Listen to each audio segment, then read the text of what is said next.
to see everybody here today. Hope everybody had a good week. I have an article here that I thought was interesting.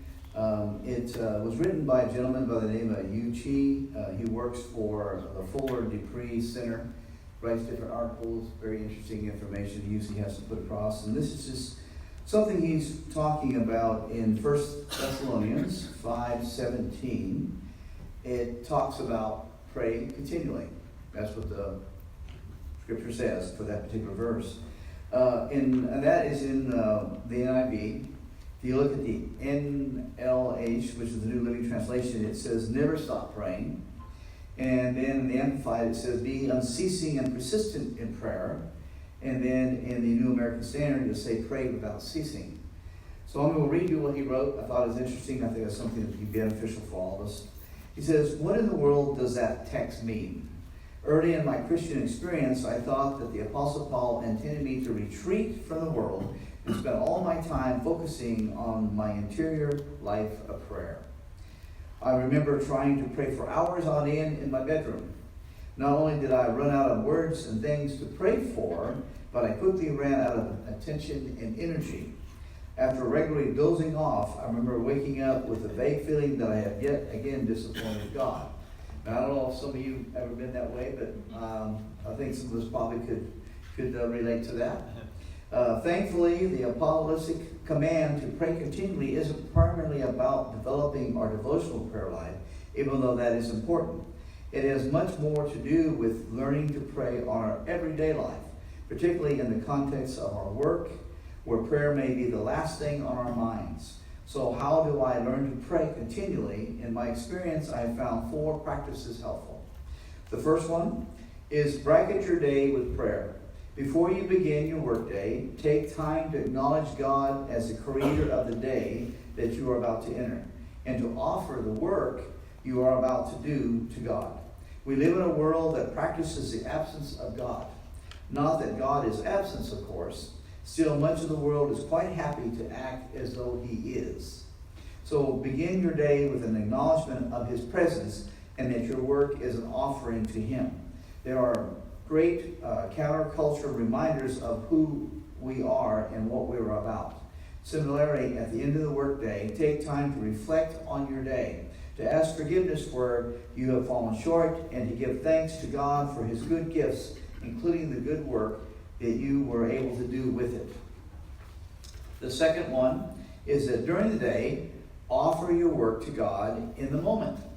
When I'm writing a difficult memo, when I'm preparing for an important customer meeting, or when I'm about to give a needed word of encouragement to a staff member, I sometimes take a moment to offer what I'm about to do to God. I often do this by simply lifting my hands or my laptop if I'm writing that difficult memo. That physical act helps me pray my work before God, even as I ask that it serve God's glory and the good of the other person involved. The physical act of lifting up my hands as an offering of this work to God is a powerful reminder to me that my work is a living act of worship.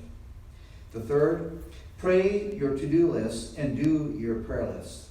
One of the consequences of living in a world divided into secular and sacred categories is that our to-do lists and our prayer lists often have little to do with one another. One way to integrate our faith and our work is to start praying our to-do list regularly. Part of my morning prayer or discipline is to pray through the activities of my day. It's a simple discipline, but it provides me a way to pray not only for my daily work, but for the people I will encounter. Similarly, if you have a list of items for which you are praying on a given day, look for the opportunity to do something in response to the items on your prayer list. This is not trying to play God or taking over his work, but it is acknowledging that God may choose you to use you and your work to respond, at least in part, to your prayer request. Prayer and attentive obedience are meant to go hand in hand.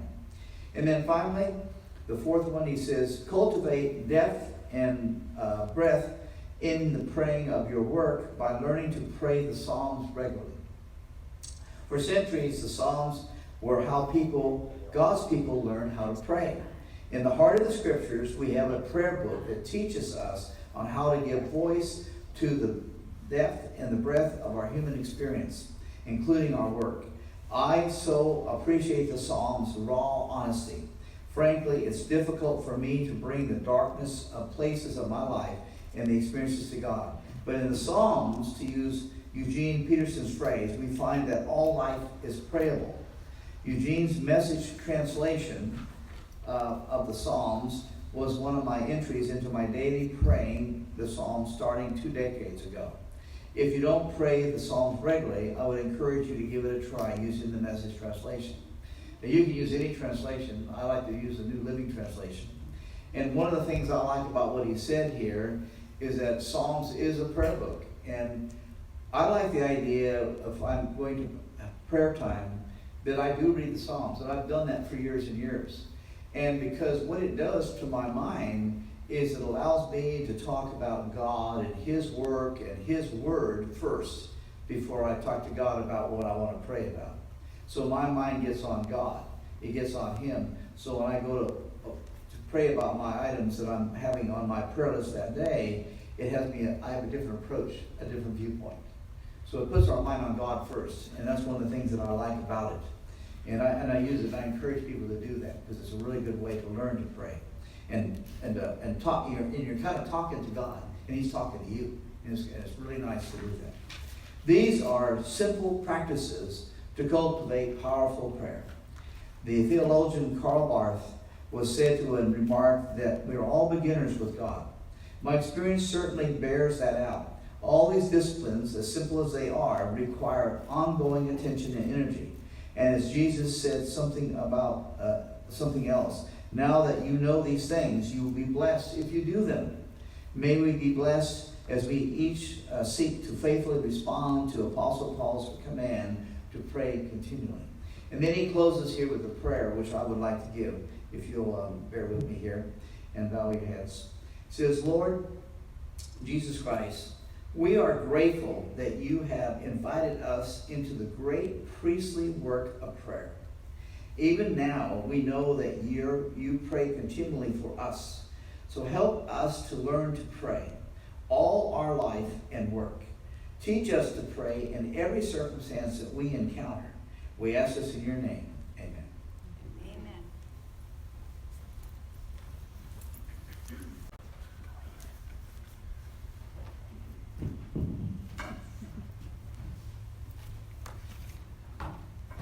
Reading from Psalm 139 this morning. O Lord, you have searched me and you know me. You know when I sit and when I rise. You perceive my thoughts from afar. You discern my going out and my lying down. You are familiar with all my ways. Before a word is on my tongue, you know it completely, O Lord. You hem me in, behind and before. You have laid your hand upon me.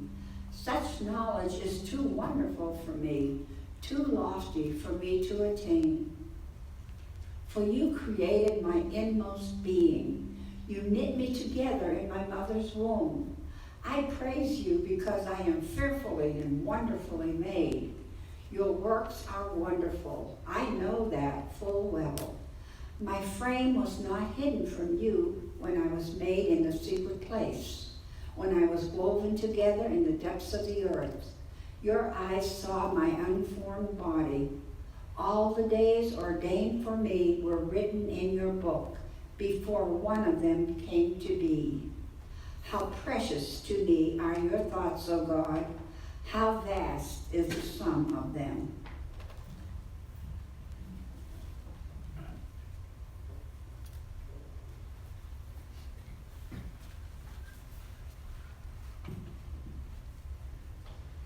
Jessie's a good reader, isn't she?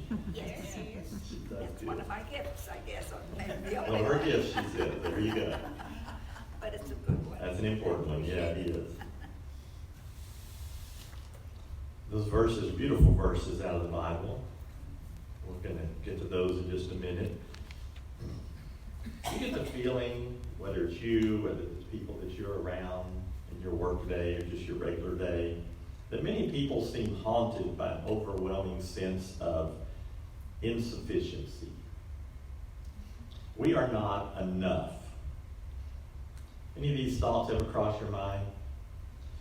I'm not smart enough. Frequently. I'm not pretty or handsome enough. I'm not good enough. I'm not productive enough. I'm not loved enough. My nose or my ears are too big. I walk funny. My hearing is bad. I wish I had better skin. I struggle to understand things that other people seem to comprehend easily.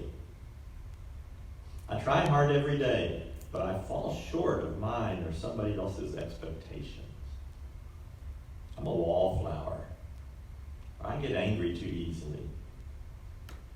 Maybe it's road rage, who knows? I struggle with depression and loneliness, even when I'm surrounded by other people. I have bad habits I can't control. Some people even in these days question their gender, their sexual orientation. They're not enough. They're confused. They're doubting. So whether it's one of these other questions or there's some other issue that you or I deal with in our lives, we can get the feeling that we're not enough. We can feel confused and depressed about something that is in our life. Even a mature Christian can be confused about God's role in our creation, your and my creation, and our purpose. To sometimes feel like, even as a Christian, I'm substandard or I'm not enough. We might ask the question, if God made me, why did he make me this way? Why do I sometimes feel, at least in some areas, so defective if he's my creator? Well, we have one answer to that. The answer is no. No, you're not. You're not. God doesn't make mistakes when he makes us. He did not mess up when he made you or anybody else. You weren't kind of a throw-off. Like, well, I'm going to try this. No, that didn't work very well. I'm going to try again with somebody else and get it better. God doesn't do that. He made you. He made me. He made every one of us, 6.5, 7 billion people in this world, just the way he wants to make us. We're all different. We're all unique. We're special. We're special in his eyes, and hopefully we're special in the eyes of other people around us as well. I titled the sermon, God Don't Make No Junk. Maybe you saw that in there. That's not great English. We got teachers in the room. I'm sorry about that. But there's a title for you. We could call it, from Jesse's reading, we could call it Fearfully and Wonderfully Made, but that would be too boring. So I went with God Don't Make No Junk. You, just as you are fearfully and wonderfully made, as she said. What does it mean, fearfully? We don't use that word a lot anymore. Well, I think it means amazingly, astoundingly, with a great sense of awe and respect and trust in God. God was and is impressed with you, and you and I should be impressed with God and his handiwork that he's put into each one of us. I think maybe more than almost anything else we could tell ourselves and the people around us that this is an important message, that God is more than okay with who they are. God made them the way they are. We need to believe this. We need to pass it along to other people. And this isn't just some kind of bootstrapism religion where we all just need to feel better about ourselves and go outside and sing Kumbaya. This is really the Creator God and what he's done with us and for us and in our lives. Our kids, our grandkids, our neighbors, our other family members, our total strangers we may run across and get in a conversation with need to know that God don't make no junk with any of them or of us. Look back through those verses that Jesse read, Psalm 139.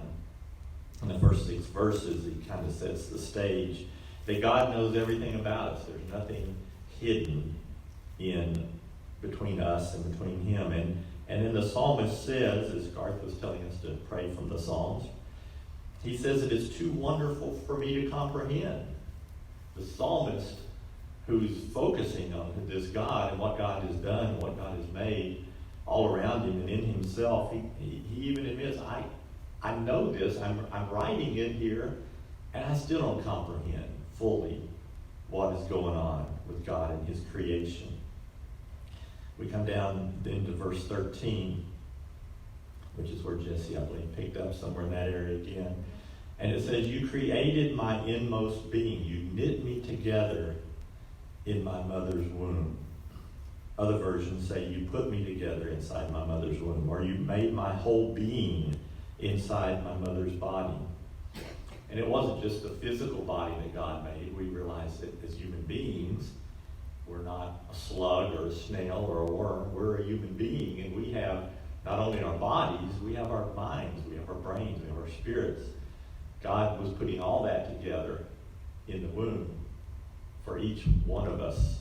He doesn't do it in mass, he doesn't do it in groups, he does it with each individual person. And he knits that together. He makes it just the way if you were knitting. I've never knitted. I've done a little weaving on a loom kind of thing. But I watch knitters, and they have to think about what they're doing, and they're making patterns, and they're making colors intermix, and they're making sleeves go off this way, or a neck of a sweater go up like this. It always looks like they're just sitting here doing this to me. That's all they're doing. And the next thing you know, there's a sweater. How did that happen? Well, God knits us together the same way. He has a purpose, and he works it when he makes us.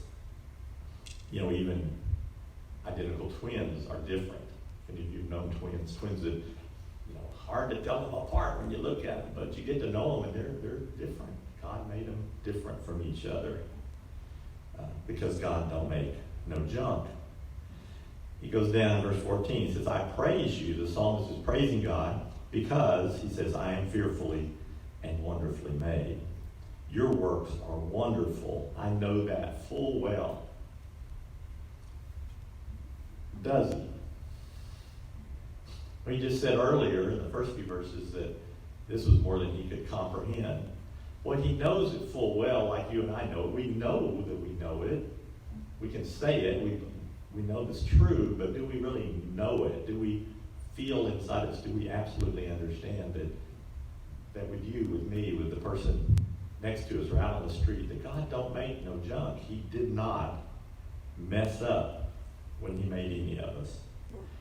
To know that full well means to have it inside of us, to have it every day when those thoughts that I introduced the sermon might come to us one after another or sporadically. And we know that God don't make no junk. And we can tell ourselves that. Again, not bootstrapism, but it's true. It's biblical. It's actual factual information. And it can make a difference in our life, in the way we think, the way we interrelate with God and with other people. He never made an oops when he formed us, as it says here in these verses, in the secret place. It says, my frame was hidden from you when I was made in the secret place, in verse 15. When I was woven together in the depths of the earth, your eyes saw my unformed body. All the days ordained for me were written in your book, before one of them came to be. How precious to me are your thoughts, God. How vast is the sum of them. God knew what he was doing. He saw us. He thought about us before he made any of us. He ordained your days, not in the sense that he takes away free will and he makes you into a robot and you have to go around and do exactly what's been, quote, pre-programmed into your life by God. Not in that way ordained, because God doesn't want robots and yellow pencils. He wants people who choose to follow him. He ordains you, rather, to be his beloved child. And he has a baby book. It talks in Revelation about the book of life, and your name, my name, being written in the book of life. I look at that kind of like a baby book. You know, moms and dads that have a little book with all the pictures when the kid was growing up and all the things he did and all the cute little things. You know, can you imagine the God of the universe with a baby book about you and about me? But that's what he has. Our days are recorded in that sense with him. Because he's totally interested in our lives. He's not against us. He's absolutely and completely for each of us.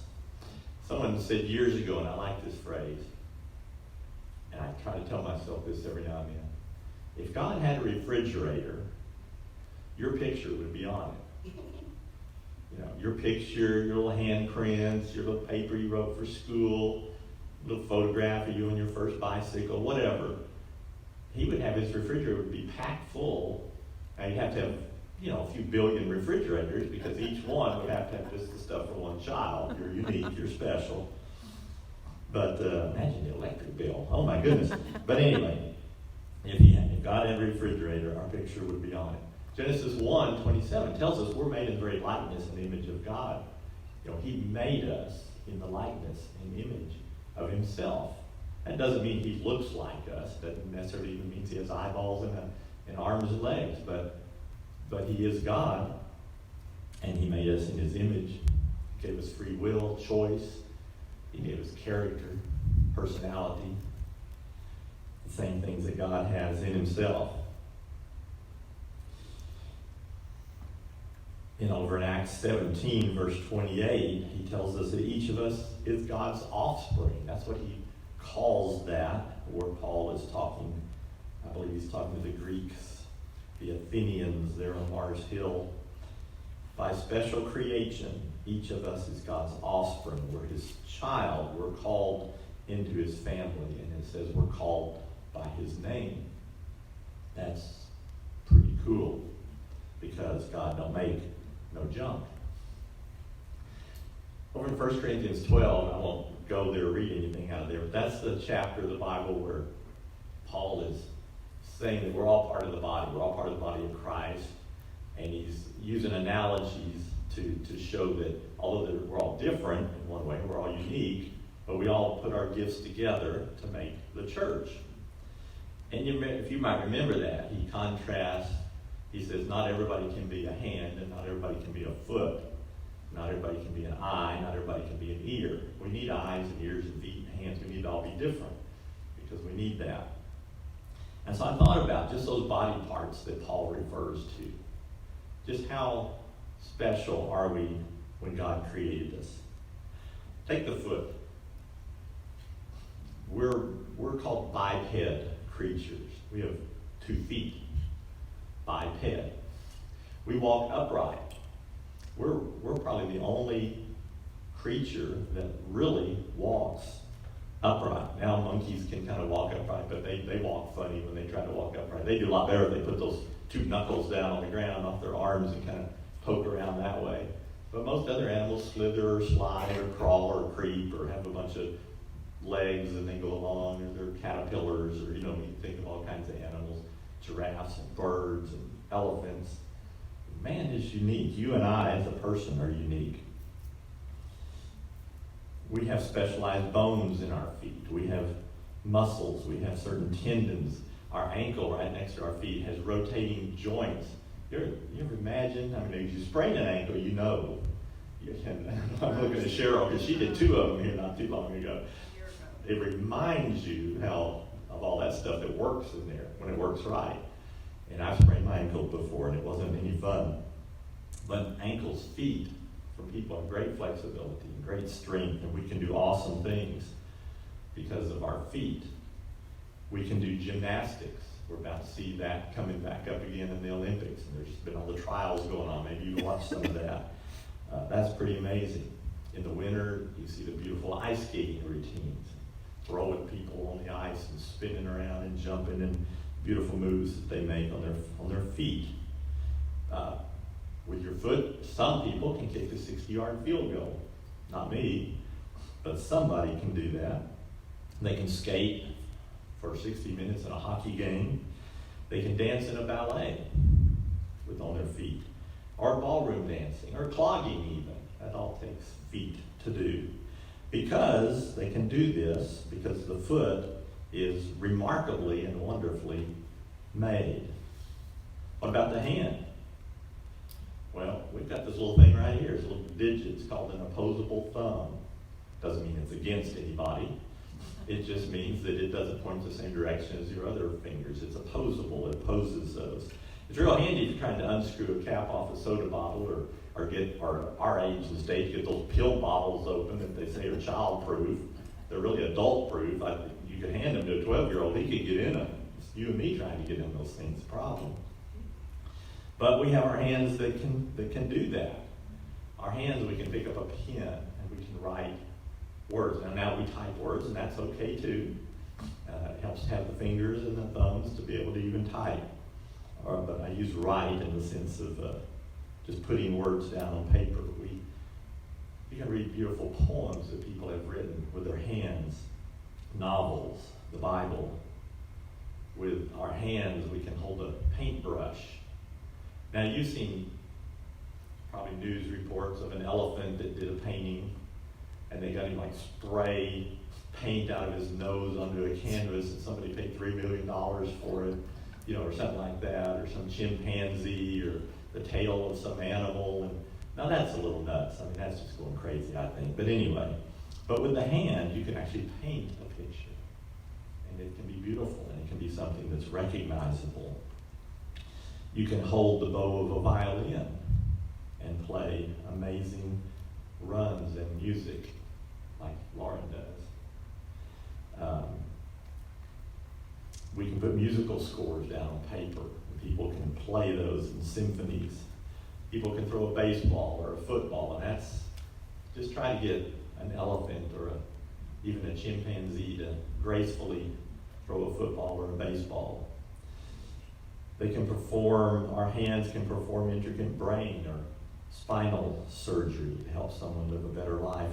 And we can just cup a child's face in our hands and hold that, remember that picture. Because the hand is intricately and wonderfully made. Eyes. We see in color.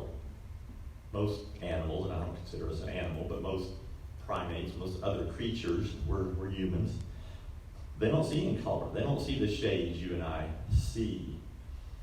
We see far, we see close up. Now that's if our eyes are working right. Again, at our age and stage, we're all sitting around with our glasses and our contacts these days. But as God designed it, we could see far, we could see close up, we could see during the day, we can see pretty decent at night. We have things called rods in our eyes. That's not bad, that's the thing that's supposed to be in there. We see the non-color aspects of our world. We see things in low light conditions. There's things called cones that are in there so we can see bright light. We can see color. We have our retina that's around the back of your eye on the inside, and that registered millions of points that are transmitted to the brain for identification. When you see something, you're not really seeing it. You're just getting certain impulses that are put in there, and your retina and your brain have to tell you what you're seeing, really. But that's something that God made in our eyes. We have all the other parts. We have the lens that expands and contracts to create focus and clarity. We have our pupil that opens and closes. If you go out in the bright light and you squint, that's your pupil is closing down a little bit, trying to cut out some of the light. Our eyelids right there next to our eyes, they blink to keep our eyes moist, to keep the dirt out. They close so we can sleep, and they keep the light out. And they pop open when your ears tell you there's something going on that shouldn't be going on. Your eyes are involved with that as well. We even figured out that some of the parts are interchangeable and man-made. We can come up with lenses now that we can slip in there. And how many of you have had cataract surgery? Yeah, several. Yeah, it's almost just normal now. I just went and get cataract surgery. Now I can see a whole lot better. And they're working on things to repair retinas. They're working on things that corneas, the other parts of the eye. Who knows? But with our eyes, we see flower petals and colors, and we see the rays of a sunset. We see that beautiful painting that the hands painted. We see the minute textures of a bird's feather or a child's face. We see a night sky with millions of little white twinkling dots of stars up there, because the eye is astoundingly and wonderfully made. And finally, the ear. Now, some of us have little ears, some of us have bigger ears. When I was a kid, going back to the introduction to the sermon, where you think of that I'm not sufficient or whatever. Us three siblings, my two sisters and I, had nicknames. We were Beaky, Storky, and Dumbo. Now, Dumbo, if you remember, was the elephant in the children's stories, and I was Dumbo because I had big ears as a kid. Now, now they say you get older, your ears get big again, so here I am. I guess I'm going back to being Dumbo all over again. So, but I'll let you figure out which of my other sisters was Beaky and Storky. But anyway, that was. But I had big ears for my head, I guess, and but maybe that was better to hear. I don't know, because this outer ear part, it captures the sound, and it's all convoluted and kind of weird shaped, and then there's this canal, they call it, that goes down in there. Well, this sound gets all captured and directed and funneled down into your ear canal. And your ear has to be just the right shape for all that to work. Then you get down in there, there's lots of parts down in there. But I remember the hammer, the stirrup, and the anvil, 3 bones, and they vibrate, they pick up vibrations, and they transmit it this way and that way, give it different tones and so forth. And of course it gets down to your eardrum. You gotta be careful you don't get your eardrum punctured or damaged in some way. And then the sounds go in there and they go to your brain again, because you don't know what you're hearing until your brain tells you what you're hearing. So the message comes back then from the brain after it's deciphered and recognized those vibrations, and it tells you that you're listening to a symphony orchestra. And you're sitting there and you're hearing the oboes, and you're hearing the clarinets, and you can pick out the trumpets maybe, or the trombones, string section, because you have ears that God gave you. You can hear a mockingbird. We've got those around our house. Many sounds that they make, or the cooing of a mourning dove. You can hear a child laugh because you have ears. You can have a conversation with a dear friend. You can wince when a jet engine cranks up, or when you're at a rock concert, or you just stuff your ears full of cotton like I do.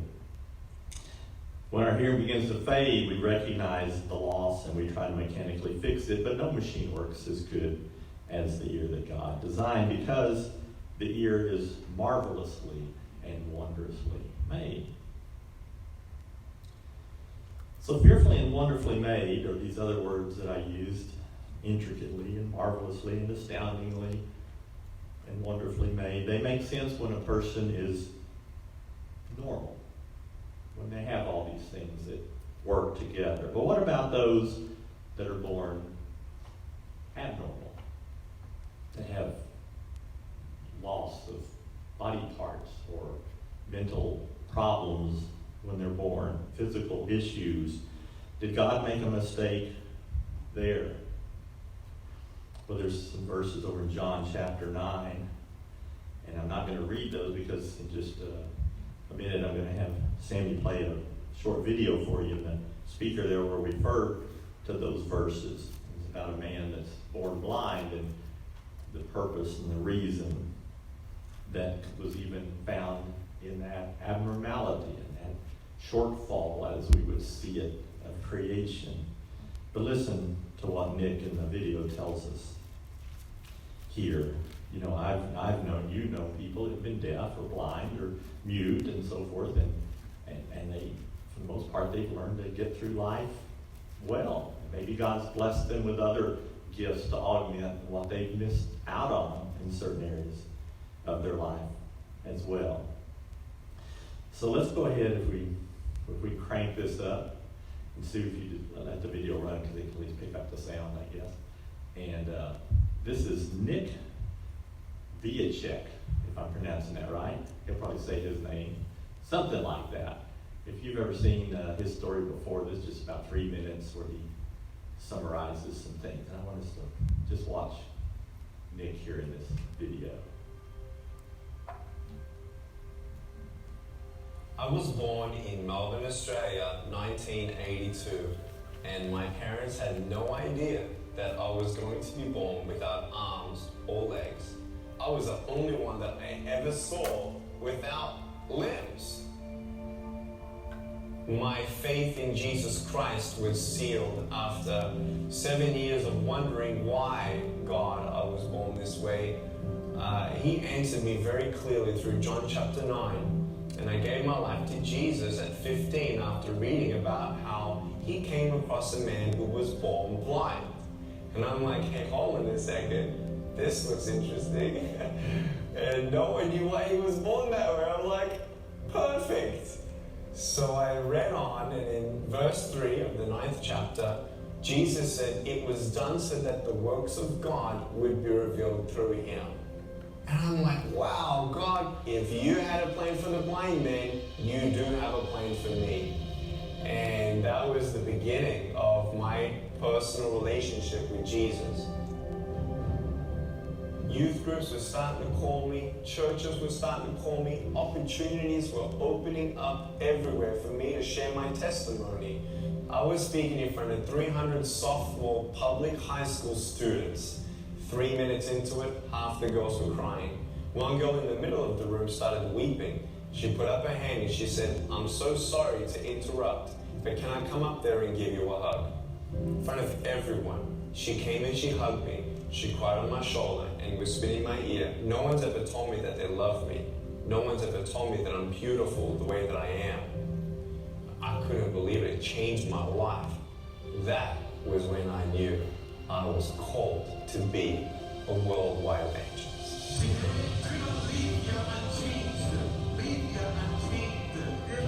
You don't know what God can do with your broken pieces until you give God your broken pieces. And I want you to know when you fall down, God's grace is sufficient. God's hand will come down and pick you up.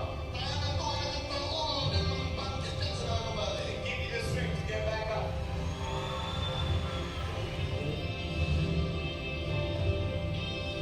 By the grace of God, we have seen face to face 500,000 souls say yes to Jesus and be plugged into a local church. As crazy as it sounds, our goal at Life Without Limbs Ministry is to preach to every single soul on the planet.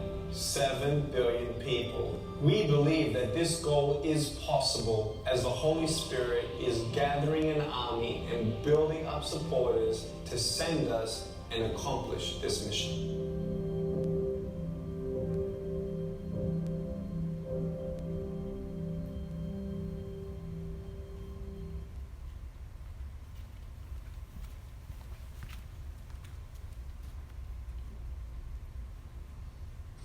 How many of you have seen Nick before or heard about him?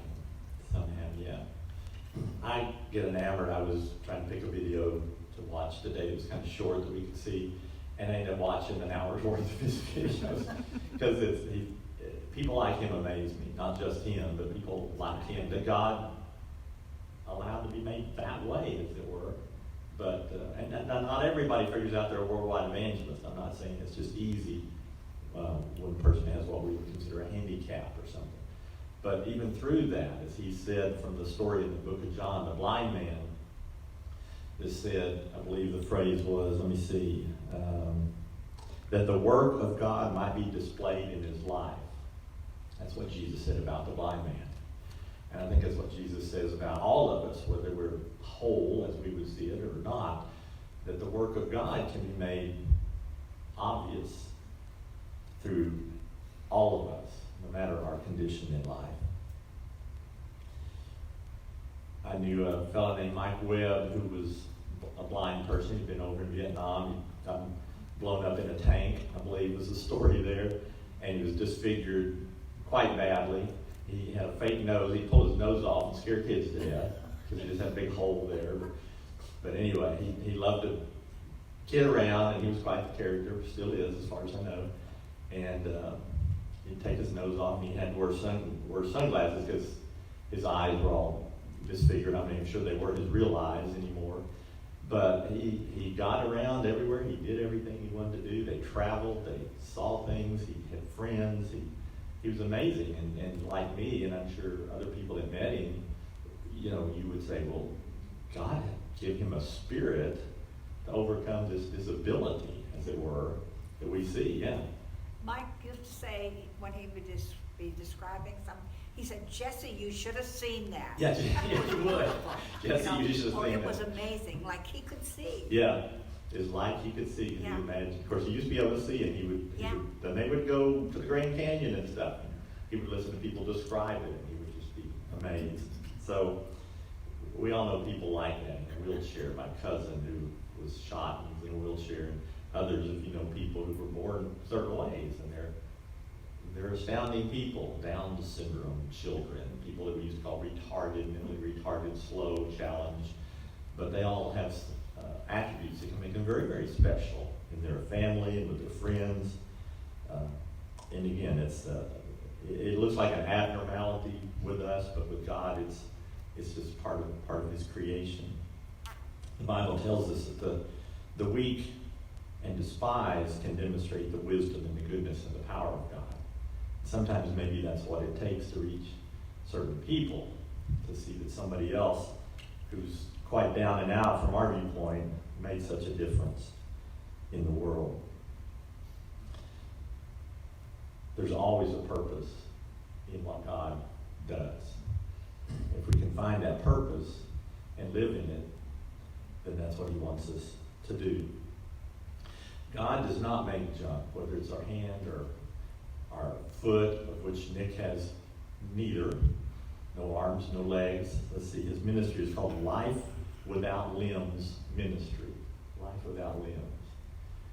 He's married, has 4 children, I believe. Him and his wife wrote a book called Love Without Limits, and she loves him. And there you go. So how do we tell ourselves this? How do we remind ourselves? I want to close here with a dramatic reading of Scripture. Now, I won't be doing it. It'll be another video. Challenging Sammy today. He's met the task so far. This will take the place of the final song. I would like us, instead of singing this, it doesn't have a tune, if you listen to this gentleman read, I think it's beautiful. It's got music with it. Maybe, I know some of you have heard it before, but I think this is one of the things I should probably play about once a month for us to hear and to remind ourselves that this is God's view of us, that we are fearfully, intricately, astoundingly, marvelously, and wondrously made. Listen to this love letter from God to each of us.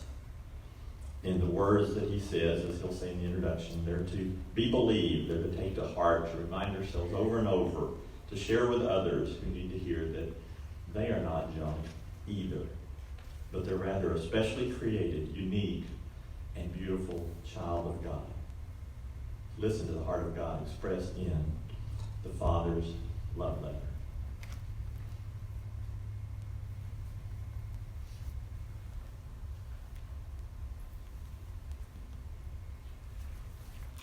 He's getting that up. I will say I do have some printouts of the verbiage that you'll see, the scriptures, and you can get those from me, or I'll leave them laying on the table in the lobby afterwards.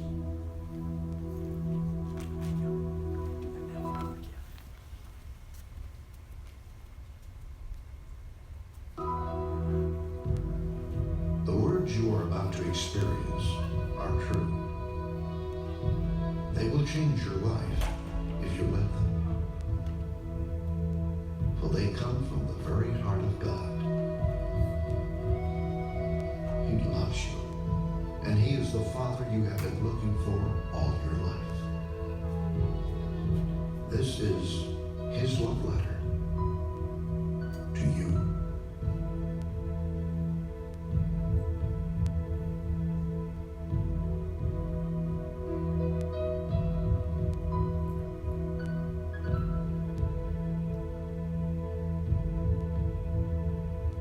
My child, you may not know me, but I know everything about you. I know when you sit down and when you rise up. I'm familiar with all your ways. Even the very hairs on your